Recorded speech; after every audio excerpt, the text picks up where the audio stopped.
अस्सलाम वालेकुम, मेरा नाम वकार अहमद है और आप मेरा चैनल देख रहे हैं सक्सेस फैक्ट्स। आज मैं आपसे बात करूंगा 6 वो चैनल्स जिनके ज़रिए आप इल्म हासिल कर सकते हैं, यानी वो 6 रास्ते हैं जिनके ज़रिए हम इल्म हासिल करते हैं। सबसे पहला ज़रिया है किसी भी इल्म वाले शख्स की महफिल में बैठना। कोई उस्ताद है, कोई आपका दोस्त है, कोई इल्म वाला आलिम है, कोई आपका पीर है, ऐसा शख्स जिसके पास आप बैठ के इल्म हासिल कर सकते हैं। ये पहला चैनल है, पहला रास्ता है। दूसरा है बुक्स, किताबें पढ़ना। किताबें पढ़ने से हम इल्म हासिल करते हैं। पहला उस्ताद हो गया, दूसरा हो गया किताबें, तीसरा है आपकी ऑब्जर्वेशन।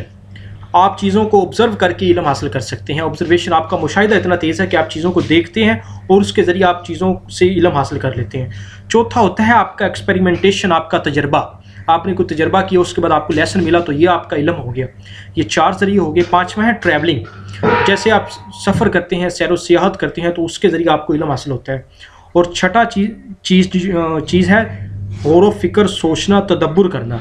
ये 6 वो चैनल्स हैं जिनके ज़रिए हम इल्म हासिल कर सकते हैं। सबसे पहला है इल्म वाले की महफिल में बैठना, दूसरा है किताबें, तीसरा है आपका मुशाहिदा, आपकी ऑब्जर्वेशन, चौथा है आपका तजर्बा, आपकी एक्सपेरिमेंटेशन, 5वां आपका सफ़र और छठा गौर व फ़िक्र करना। ये वो 6 चैनल्स हैं जिनके ज़रिए हम इल्म हासिल कर सकते हैं। आपके वक़्त का बहुत शुक्रिया।